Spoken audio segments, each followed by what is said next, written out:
It's your boy Pop Pop. So I'm on one of the newer cameras, the Moto G Stylus that I got like a year and a half ago has already failed. The battery is real cranky. I've had to if I want to charge, I don't use it that much anymore other than just for a telephone now. Unfortunately, it's got my main phone number on it. So, other than that, I would have just thrown it in the trash. But it's funny. I'm just spreading my lotion around. When you get old, when you get older, you got to put in eye drops and nose drops and ear drops and lotion and all that crap. But I've noticed with QVC that it's like hit or miss that you'll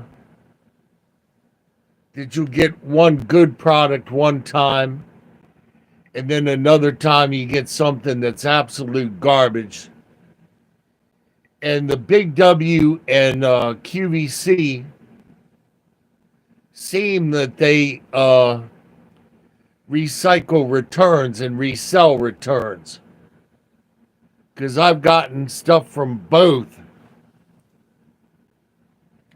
where the box has been repackaged and it's got a bunch of crappy old tape all wrapped around everything, and like the electrical cord will be in a sandwich bag rather than the original plastic.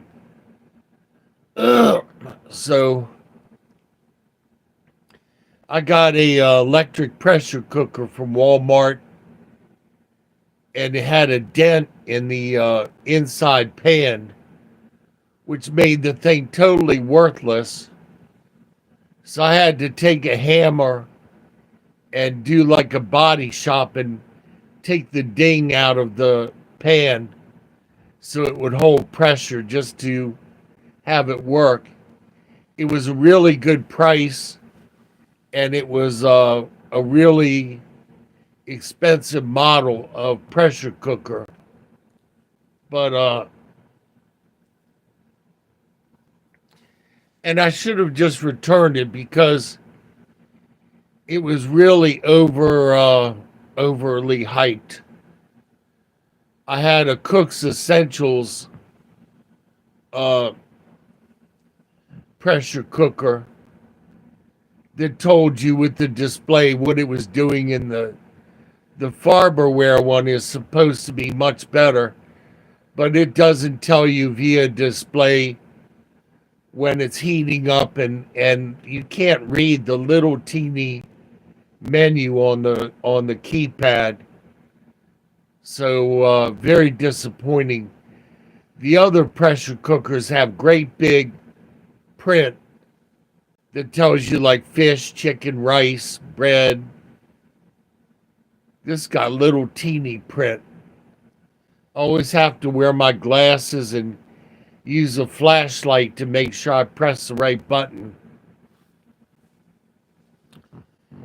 And throwing away an old pressure cooker is a problem, because if you throw it out, you put it out on the curb, people are going to think it's a BOMB after the whole Boston Marathon thing.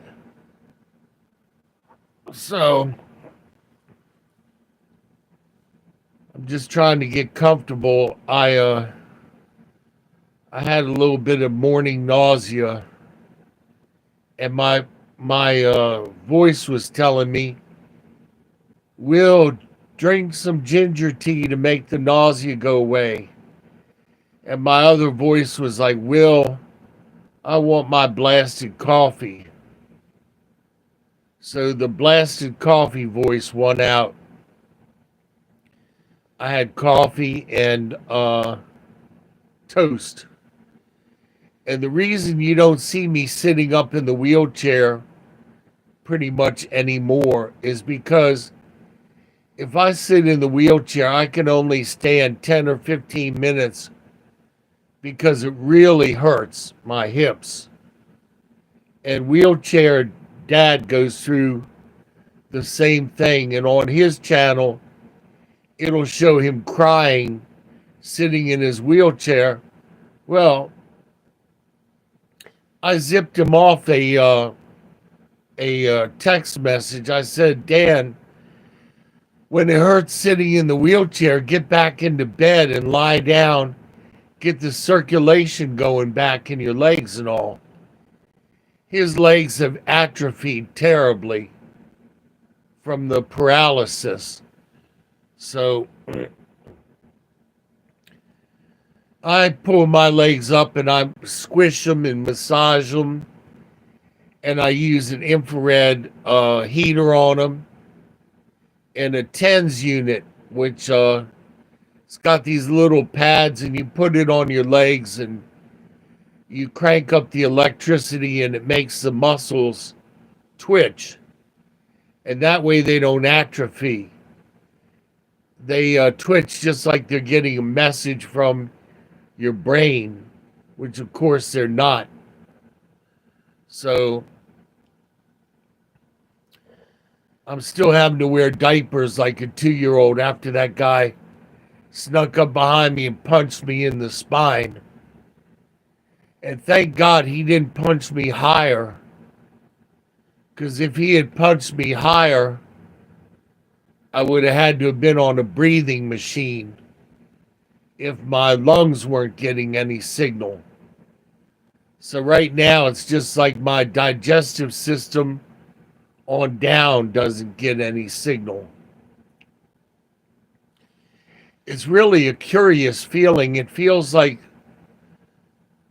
a real bad case of restless leg, or what I call a busy signal, going to the lower half of my body. Like I'm trying to make a phone call and I get a busy signal instead of being able to do something. But I decree and I declare God's word over my body that someday I will walk. Hey, Sandy, how are you? Good to see you this morning. But that's why I don't go live from the wheelchair, because if I go live and then I can only sit in the wheelchair for 10 minutes, that doesn't do anybody any good. And man, the cup of coffee this morning wasn't that great, but man, it tasted just fine. And I had toast with grape jelly. My first favorite is strawberry jelly. My father used to always put orange marmalade on his toast because he knew that all of the kids hated orange marmalade. And he would buy this weird, nasty ice cream that nobody would eat. And, for him, it was a big deal to come home from work and to have something left that he liked to eat. So, years ago, my parents got a Whitman sampler mailed to them. And back then they were all big samplers, like at least 2 pounds. I do yoga. I stretch and I do yoga, and I got my dumbbell. Hey, 420, how are you? As far as you all saying that I need to do this to get better, you haven't watched my previous videos, because I got run over by a recycling truck, squashed flat like a squirrel. The hospital that took me in after the accident made an error in intubating me. And how are you this morning? And they put the air hose into my stomach instead of my lungs. So my heart was starved from oxygen, and my heart was crabby ever since then. And then as I was working to recover, an old man on crutches, this young, illegal, undocumented person, snuck up behind me and punched me in the spine. Most god-awful painful thing I've ever had happened, knocked me to the ground. Well, Sandy, if I had called the cops, the guy would have been deported. I was merciful to him. I didn't call the cops because I knew he had a wife and a kid that were suffering because he was a real odious little stinker. I was always polite to him. He was the maintenance guy that used to work at the hotel. So I was merciful to him. And the worst part of the whole thing was he slandered me to the hotel housekeeping staff. He told them that I had triggered him. Now, I was standing at a candy machine getting a bag of cookies with my back towards him when he snuck up and punched me. And he said he didn't like gringos. So how does that have anything to do with me triggering the guy? And like I said, you people who say that a guy who can't control his bladder or his legs is going to just hop up and start doing jumping jacks and stuff, be very careful saying stuff like that, because God can put it on you as much as he put it on me. You know that in everything in life, God allows for heartaches and stuff to mold our character. So for you people who speak out real quick and judge me and say, well, Pop, your neck looks too fat, or you look heavy, or you need to get out of that bed and do some jumping jacks, I would have to take my legs like a puppet and flail them around. But be very careful, because my brother used to make fun of people who were variously abled. He used to make fun of their speech and the fact that they were handicapped and crippled and all. And one day he was at work, working on a transmission underneath the car on a rickety old ladder, and the ladder split and dumped him in the transmission on the ground on top of him and made him into a cripple. So be very careful. Be very careful with your words or making fun or judging somebody who's handicapped. Because years ago I was in my car and I was going to the Pep Boys to get some window cleaner or something, inconsequential for my car. And there was a van in front of me that was kind of like just hovering in the parking lot. What I didn't know was it was a handicap. I'm not taking any offense. I'm just saying don't be quick about your words. That's all. But the van was hovering in the parking lot. And long story short, somebody had taken up the handicap parking space. And I tooted my horn behind the van. And so what the guy did was he threw his wheelchair out the door. I mean, he threw it. And then he launched himself with his upper arms onto the wheelchair, giving me the dirtiest look that you could ever give somebody. I just mean pins and needles and knives and all that stuff. He didn't say anything, but he gave me a look that told the whole story. And I put my head on the steering wheel. I said, my God, forgive me. I'm so sorry, tooting the horn at this guy. And all he was doing was looking for a parking space that would allow him to get his wheelchair out of his van. And this guy didn't have any legs. He was just two stumps and a torso. They used to call that a basket case. So when people nowadays, they use the word basket case, they don't know what they're saying. In World War I, when a soldier would lose his legs due to trench rot or a landmine, they would carry the soldier around in a basket with two soldiers, carrying the basket, one on each side, with the legless individual in the basket. That's where the term basket case came from. And another term that people use, they don't know what it means indiscriminately, is they say friggin'. This friggin' this or this friggin' that. To frig is to have sex with your fingers.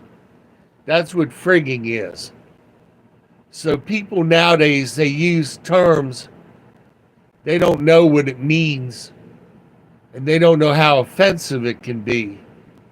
But that's neither here nor there. And I thank God for every day. There's a guy that's worse off than me. He's had polio for 70 years. And I remember the big polio scare when I was a kid. And this guy has been in an iron lung. Hey, good morning. How are you?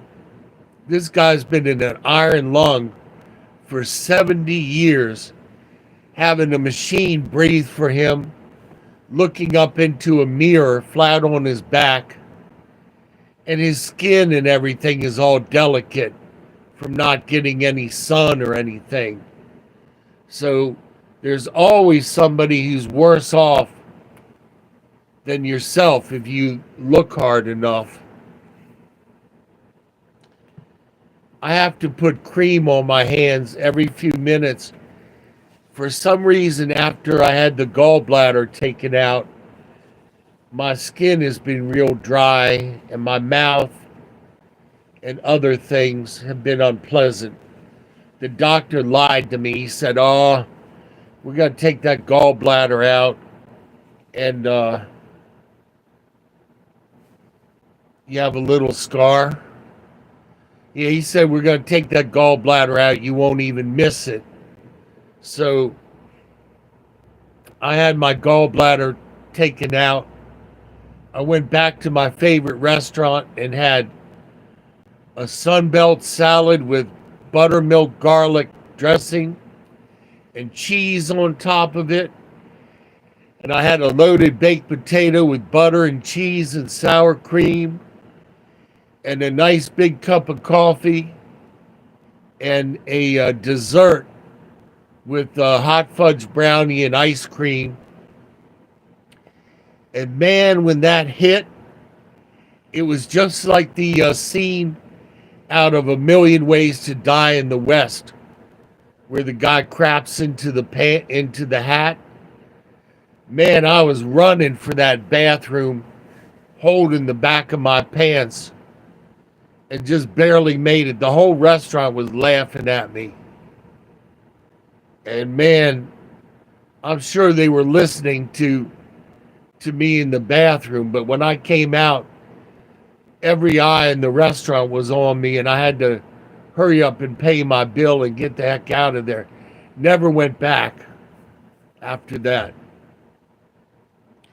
But I found out that I couldn't eat things like sausage gravy and stuff like that I used to adore.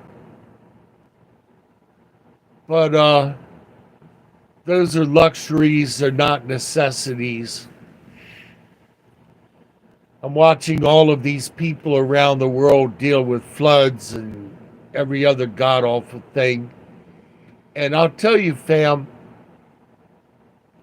if you're in that situation, don't be embarrassed to pray. If it's raining out, if it's raining out and the water's coming up and up closer to your home, don't be embarrassed to go to the front door and ask God to stop the rain. You'll be surprised. You'll be surprised in some cases. A few years ago, we had a tornado warning in my neighborhood, and the tornado was like right across the street. And I said, in the name of Jesus, go someplace else. And that tornado went down the street to this apartment building and tore the roof off of the apartment building instead of tearing it off of my hotel. And it's weird. It's like tornadoes always like trailer parks. That's like their favorite food that they like to eat is trailer parks. I love that movie Twister. It's so ridiculously inaccurate. I love some of the scenes where they go into the barn to get away from the tornado and they look up and there are all of these knives and things like that in the barn. And they're running, with the tornado behind them. And fam, if you don't know, a tornado can travel like 35, 40 miles an hour. That's why people who try and outrun a tornado in their car get whacked. So those scenes where they're running through the cornfield with the tornado behind them, it makes for good cinema. But don't ever try that yourself. I've been in 2 hurricanes. I've been in 3 earthquakes and Gunsmoke. If you're watching Gunsmoke, you're watching Gunsmoke, old Gunsmoke. Is there a new Gunsmoke? Because the Gunsmoke I used to watch was in black and white. So if you're watching Gunsmoke, you're watching it from a long time ago. Why did you bring up Gunsmoke? Oh, you're saying it wasn't realistic?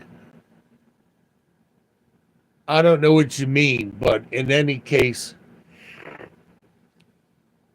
you got me off track. The old stuff that I like to watch is Lost in Space, because that was really cool when it first came out.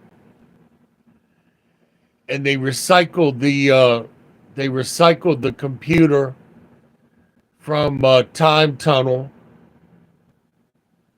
And okay, so you love Gunsmoke. Good. They recycled the old computer from Voyage to the Bottom of the Sea and Time Tunnel. And there was another show that they used it in. It turned out that it was actually Air Force surplus that what's his name, Allen, had bought for the show. But Lost in Space, the original ones were really cool, and they were accurate too, as far as what they wanted to do to get into space.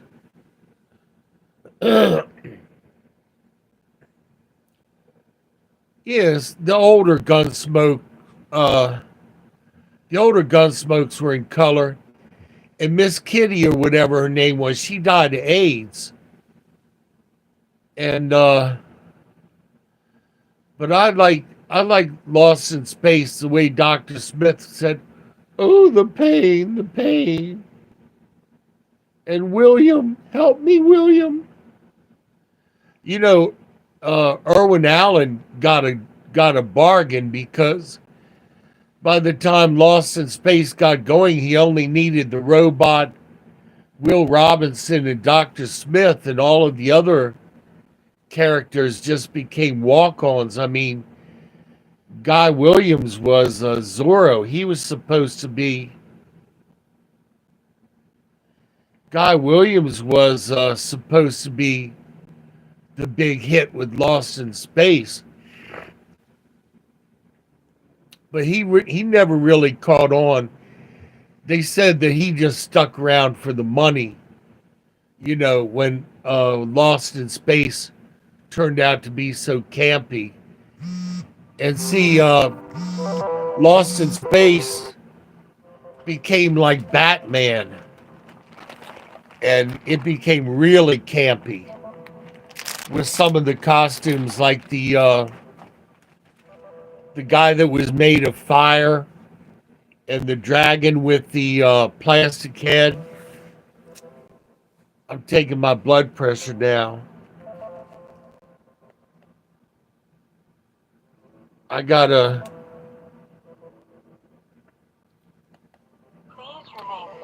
be quiet for just half a minute, fam. Give me a second.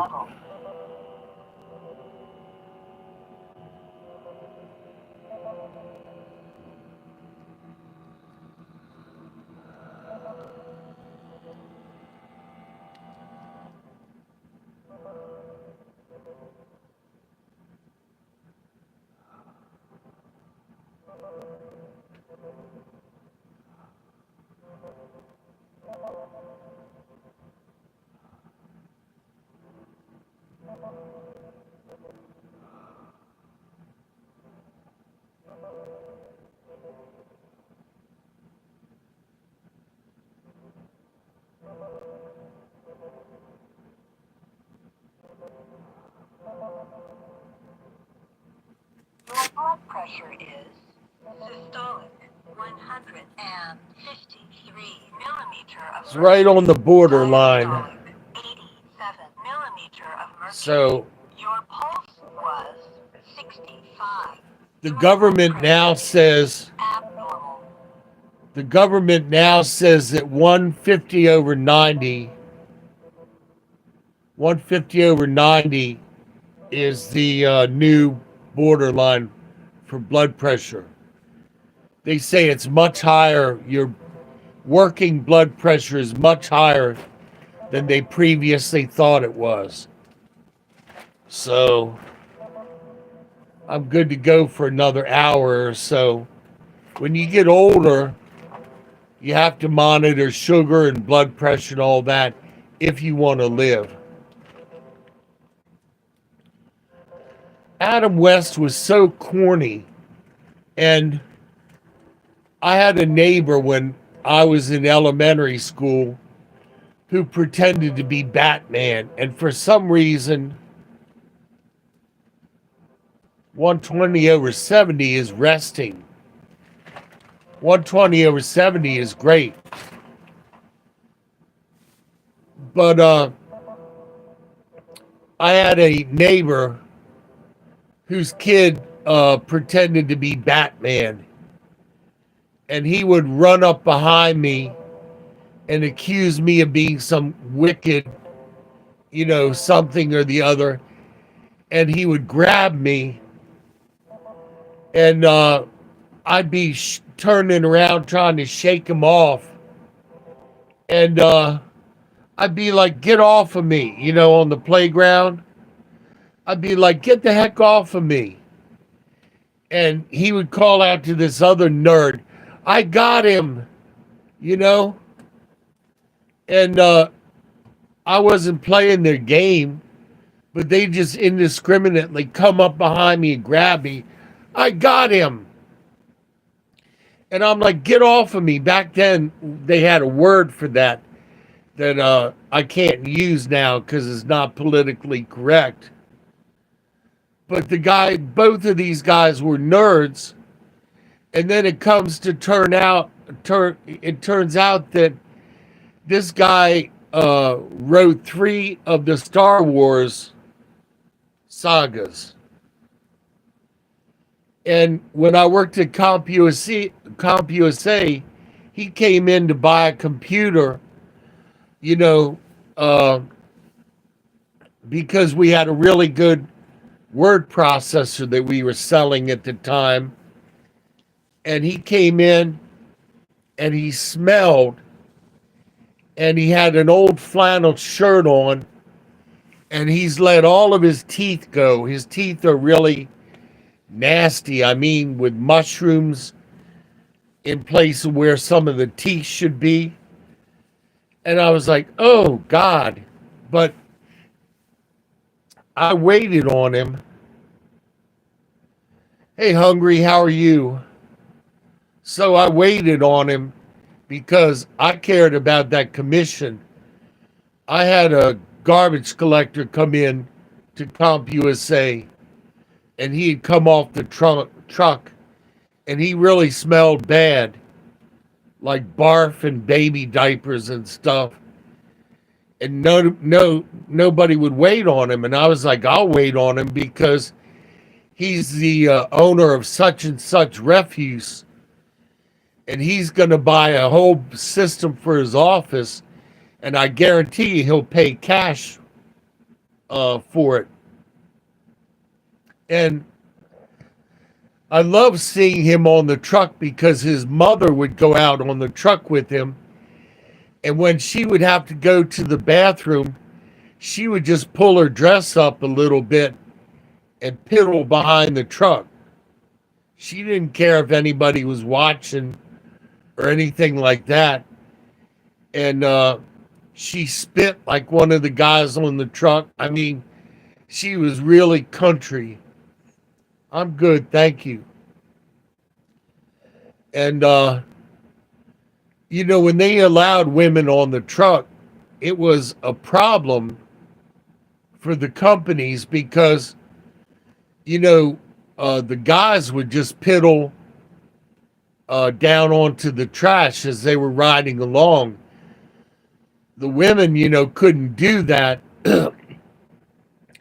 unless they had a modified uniform with a slit between their legs, like the guys at the gay bar have. A lot of guys at the bars, they put a slit in their pants for accessibility. And then they found out that was a problem. So now that's why you see the garbage trucks. If they have a woman on the crew, they have to have a manager drive behind the truck with a porta potty. So it didn't used to be that way when I was a garbage boy over a half century ago. When they needed more men on the route, they would put the two. All right, man. Well, you have a good day. You have a good day at work. When they needed more men on the route, they would put the senior men up in the cab of the truck, and then the young guys would have to ride in the back, sitting on the garbage. And you'd be sitting on this pile of garbage, and people in traffic would come up to the truck, and they'd go like, and they would laugh at you, and they would roll the window down and say, why is the company throwing you out? Aren't you working anymore? That type of thing that you'd heard 1,000 times before. And when I picked up garbage, none of it came in plastic bags. They didn't have plastic bags then. And, oh, that's nice. Everybody's saying have a good day. and they gave you these sheets of burlap, and you had to put the sheet on the ground. Nobody takes care of me. Nobody takes care of me. Uh, I worked in the nursing home, and I saw things that I didn't agree with at the nursing home, and I was under contract. And they said that if you say anything about what you see, we will sue you and make sure you never work again. Because when I worked at the nursing home, there was a Oriental couple, and the wife got her wheelchair stuck between the two beds. So the husband tried to come behind the wheelchair and pull the wheelchair out between the beds, and he lost his grip, and he went down, whop, onto the floor with his head. And it sounded like a bowling alley when people throw the ball from too high up and it hits the wood floor and it makes that thwack noise. Thwack. And so I was out in the hallway. I had a universal pass with the nursing home. I could do any job that they needed, laundry, nursing assistant, anything. And no, I already know that. I got Medicare and Medicaid. And in any case, when I went into the room, his head looked like one of those spin art at the beach where the piece of paper spins and you squeeze the paint, and the blood around his head looked like spin art. So I packed a towel around his head and hit the call button. The nurse comes around the corner complaining. She says, "You all hit the button too much." And then she goes, "Oh my God." And then they told me to leave the room. So long story short, instead of taking Mr. Lee to the hospital, they put him in bed and bandaged his head. Now, putting somebody with a head injury in bed is the worst thing that you could do, because if they fall asleep, they're not going to wake up. And that's what happened to Mr. Lee. And unfortunately, 45 minutes later, Mr. Lee passed on into eternity. And I was told never to speak about it. That was 11 years ago. And that nursing home has been taken over by other people. But you would see abuse in nursing home, like residents who were left wet for too long. I had a professor in high school who I adored.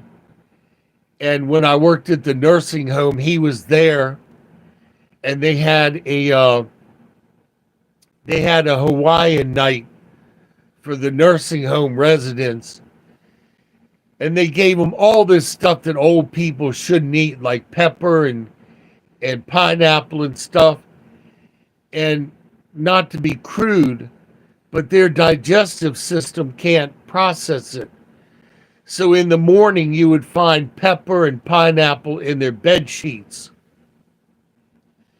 But my old professor was standing there talking to other guests at the party, and he had urine all down the front of his pants. And he didn't realize it. And I was so ashamed for him and so horrified. And I went to one of the nurses. I said, "Why don't you all change him?" And they said, "Well, his family didn't bring enough clothes." And they charged the patients to wash their clothes if they have street clothes and they're not in a diaper. But in any case, if I had a nurse come, you have to sign what's called a power of attorney. And that means that they take over your care. They charge the government an inordinate amount of money. The nurse comes in, they're usually from like Nigeria or something. Not that I have a problem with Nigeria, except the last few times they didn't speak a drop of English. They put the pressure cuff on you and they go shh, shh, shh, shh, shh, shh, shh, shh. And they mess up the first time. So the second time they really pump it up, and it hurts your arm and makes your arm turn purple and feel like it's going to drop off. So I never ever allow anybody to take my blood pressure unless they use an automated cuff. That's the only way that I let somebody take my blood pressure. I was trying to find the cuff to show you. But there's no reason in this day and age, to have somebody use a manual sphygmometer unless you're out in the middle of the jungle or someplace where there's no electricity. But let me show you this. And of course,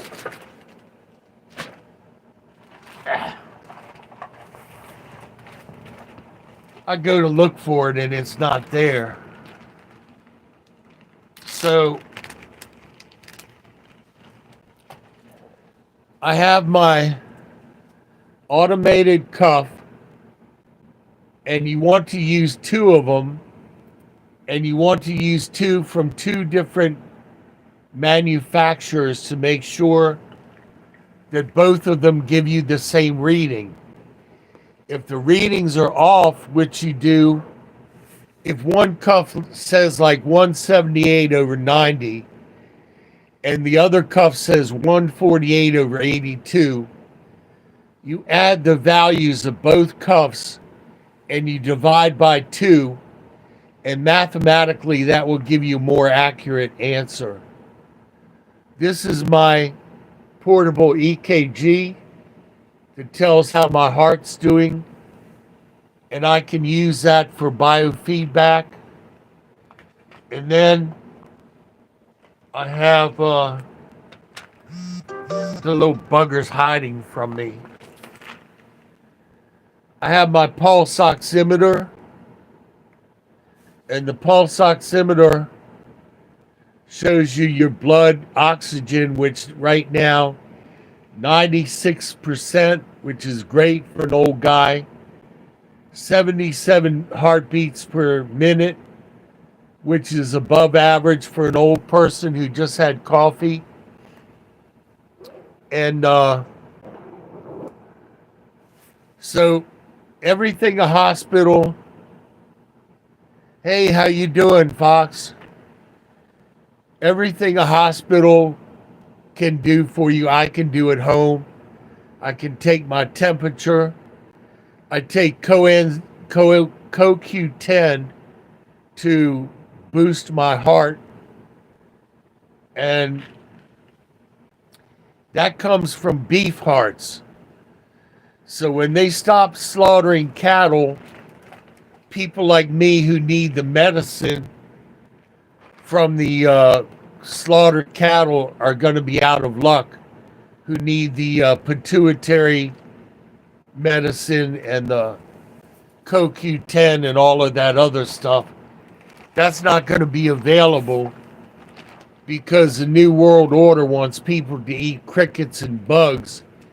They want to get rid of the chickens and the cattle and the pigs and all of that stuff that we've had for hundreds of years. And the reason the chickens are getting sick, fam, and this is a little bit gross because I used to raise geese.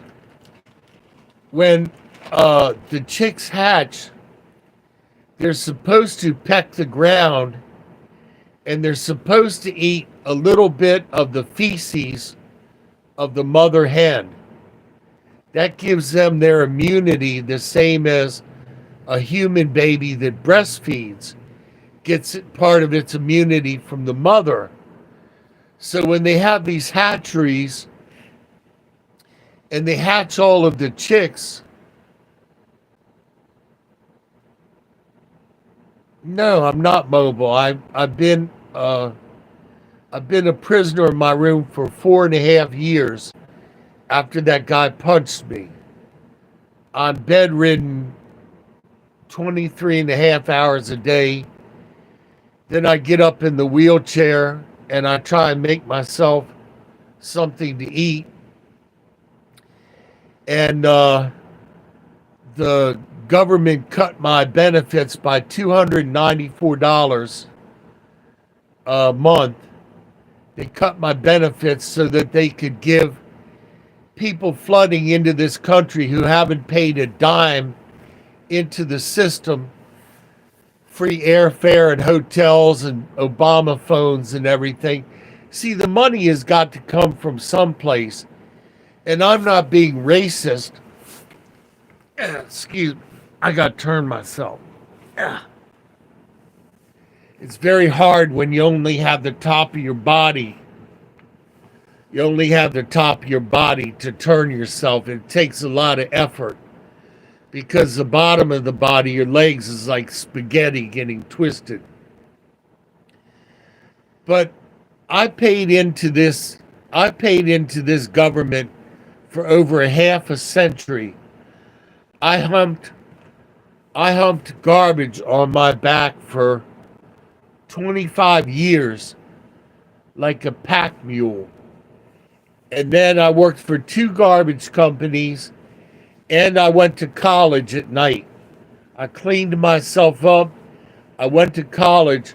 I was so tired going to college that I had to use a tape recorder. And my professor, Miller Redden, when I would fall asleep, he would pick the tape recorder up and he would go, "Will, get your hand off of that girl's knee." And so when I'd be bouncing along in my truck the next day listening to my tape from my professor, I would hear that he had made a joke on me while I was asleep. And Sony made the tape player back then. They didn't have stuff like that. Tape players were these great big things the size of a TV set. Yeah. When you comment, you can't make a great big comment because it only comes up and fades out. So if you comment, make a little short comment and make it twice so I can read it, because I have no way of stopping the comments from fading out. They come and then they fade out. So if you write a great big comment, I'm only going to be able to see a little bit of it, fam. Healthcare, preventive care. But fam, I was smushed into the street by a recycling truck, flattened like a squirrel. Then they messed up when they intubated me. And then the guy punched me in the spine. My body simply cannot overcome anything more. I take my vitamins and all of that other stuff. Believe me when I tell you, I want to show you something that is very important. When you get older and you take your medicine, you want to make sure that you write it down, because everything interacts, even food. My blood pressure medicine, see, I write everything down, my food, everything. My blood pressure medicine is absolutely deadly if you eat it with a grapefruit. So if you eat coffee and grapefruit for breakfast, and then if I were to forget and take my blood pressure medicine, that can kill you. My other blood pressure medicine can't even be taken with bananas. So you have to find this stuff out. My other blood pressure medicine, my cancer medicine has to be taken with cranberry juice. So I take the cancer stuff with cranberry juice. I write everything down and I make sure that none of it interacts. It's a whole ballet. It's a whole ballet that you have to do. And people, elderly people who don't write the medicine down, those are the ones that wind up in the hospital because they forget to take the medicine, or they take too much, or the medicine interacts with each other. And I have several alarms on my clock, and the various tones that the alarm makes tells me what medicine to take and when. So for those of you that think that Pop Pop doesn't have it going on, believe me, fam, I got it going on. I got enough medicine in my room where I can last for 4 to 5 months if SHTF happens and you can't get the stuff anymore. My medicine used to be made in India, and now it's made in China. And the China medicine doesn't agree with me as much. So I got very sick when I started taking the medicine from China. And that's because the powder that they mix with the medicine, called the excipient, is probably very different than what the people in India were using. So I have friends that are Indian, and some of the stuff they tell me, it's like they put cow poop and cow urine mixed in with milk and drink it, and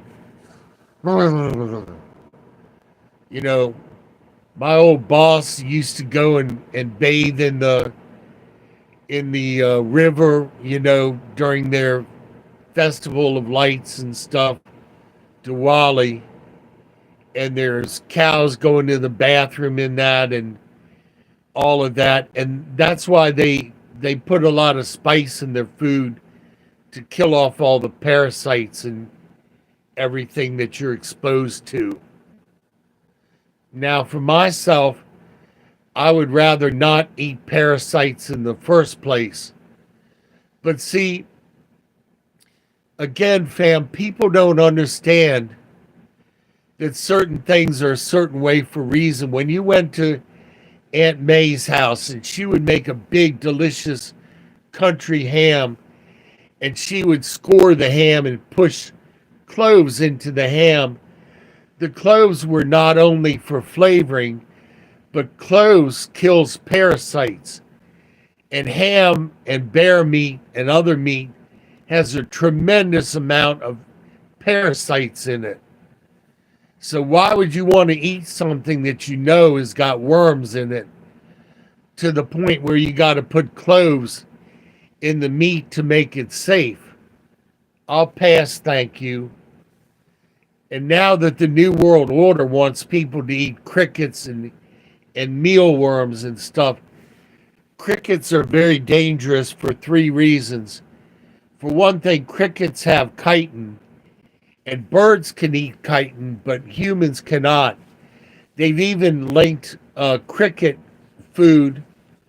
People eat this cricket stuff to spinal cancer. Look it up for yourself. Don't take my word for it. The other thing is, crickets carry a worm, and the worm takes over the cricket to the point where the cricket will run into the water and drown itself, and then the worm squiggles out of the cricket's butt and goes back into the pond to start the cycle of infestation all over again. I had a pet cricket, and if you want to if you want to see my pet cricket, uh, go to YouTube and type in cricket watching Lost in Space. Let me see if I can bring that up. So this phone's not working so well. Cricket watching Lost in Space. Cricket watching Lost in Space. So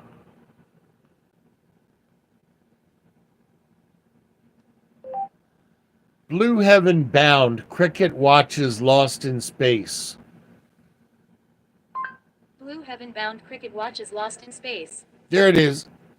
I was the original Blue Heaven Bound, and then somebody started to spoof my channel. I had to change it. But I was the original Blue Heaven Bound. This is from 11 years ago. And some scary noises, but she seems pretty unimpressed. She's not really shaken or rattled about anything. She is enormous, though. Don't get too many, dear. I don't know. She sits out on my desk and she's very curious about stuff. But very tame and very intelligent and everything. And nothing phases her because she knows I won't let anything hurt her. But she uses the toilet paper roll to roll around in, and it's hysterical when she does it. She uses it like a bicycle, I guess, to make up for not having her other leg. So that was my original channel years ago, 11 years ago on YouTube, Blue Heaven Bound. Crickets are wonderful pets, but they'll drown. If you put a cricket with a little cap full of water, when they go to drink, they'll drown themselves. So you have to go to PetSmart, and you get what's called jellied water. And it's water in these little jelly capsules, and the cricket will hold on to the capsule and drink the water without killing itself. And then you feed them wet cat food or dog food. And the cool thing is, crickets can be trained with red light. So I had a red light pointer, and when I wanted to feed the cricket, I would flash the pointer on the desk. She would know to come out of her cage and to eat. And she would sit there and watch a movie with me, and she would yawn. I used to love when she would yawn and cover her mouth and go about her business.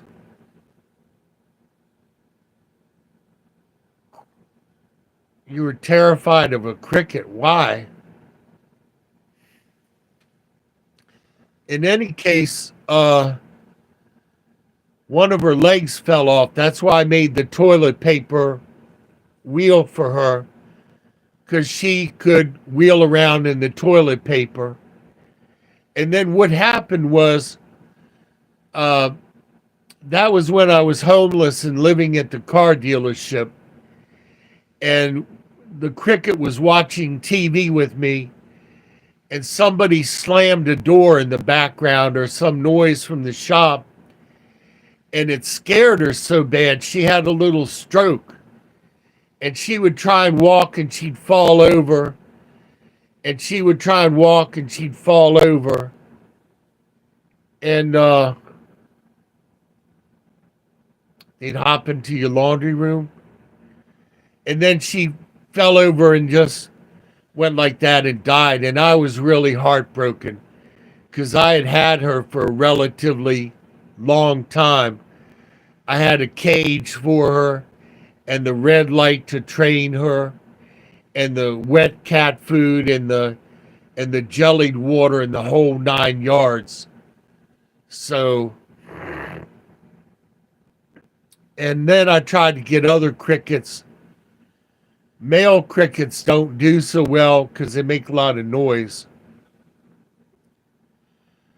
So you had crickets in your foster mother's laundry room?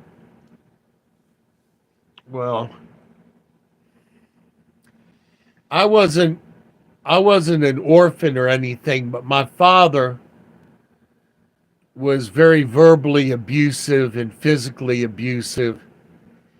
And I was estranged from my father as a toddler because of something he did to my brother.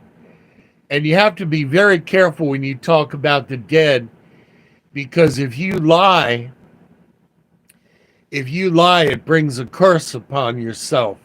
If you lie on a dead person that can't defend themselves. Now, my father got born again and blood washed in the name of Jesus when he was 77, and he became my best buddy and friend. And I was with him on the day that he died. And see, fam, you got to give God a chance to work things out. My father and I were bitter enemies for years. He punched me in the face, knocked me down the cellar stairs, and came down and stood over top of me and beat me like we were in a bar fight. When I was 11 years old, he almost killed me. And I told him, I said, when I get older, it's going to be a problem because you and I are both going to be on the news. And see, I forgot that I told him that, but he was scared of me when I started working at a gas station and I got big and strong and tough like the other guys. My father was afraid of me. I went to work full time, $9 a day, not $9 an hour, at a gas station, 14-year-old kid, and the other men would spit and fart and scratch and cuss and grab their private parts and stuff that I'd never been exposed to because my father was a writer and a blue blood and my mother was an Egyptologist. We weren't allowed to cuss or drink. Now, you could drink coffee or smoke cigarettes all you wanted. That wasn't a problem. But my father would beat you to death if you said the wrong thing around him. And believe me, he almost did. So I went to work $9 a day, went to school half a day, and that was for a program for kids that they didn't think were going to be very successful. They let you get life experience. And they let me graduate with the graduating class of the other kids.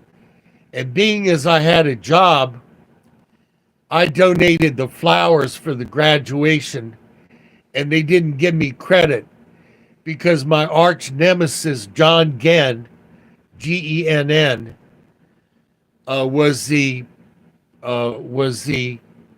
prom administrator, and he was also the president of blah, blah, blah at the high school.